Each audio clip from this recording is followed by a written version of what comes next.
আপোনাক আগৰ নিচিনাকৈ পাবৰ বাবে সদায় ভগৱানৰ ওচৰত প্ৰাৰ্থনা কৰোঁ। কি স্বাৰ্থ? একো স্বাৰ্থ নাই, মোৰ মনে বিচাৰে। জীৱন, ঐ জীৱন। জীৱন! আছো আমি তোৰ ওপৰত কথা কৈ আছো।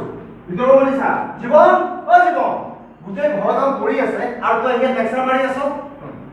জীৱন, ঐ জীৱন। জীৱন! জীৱন, ঐ জীৱন। গোটেই ঘৰৰ কামবোৰ কৰি আছে। বাঢ়ি আছে ন? জীৱন, কমা, ঐ জীৱন! আহিছা, চোৱা।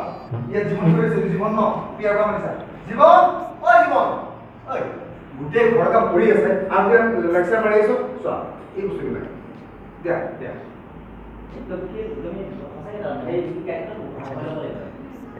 আমাৰ ফিনিক্স থিয়েটাৰৰ ৰিহাৰ্চেল চলি আছে। জনমিতা, ছবিকা, চিত্ৰ, জ্যোতিকা,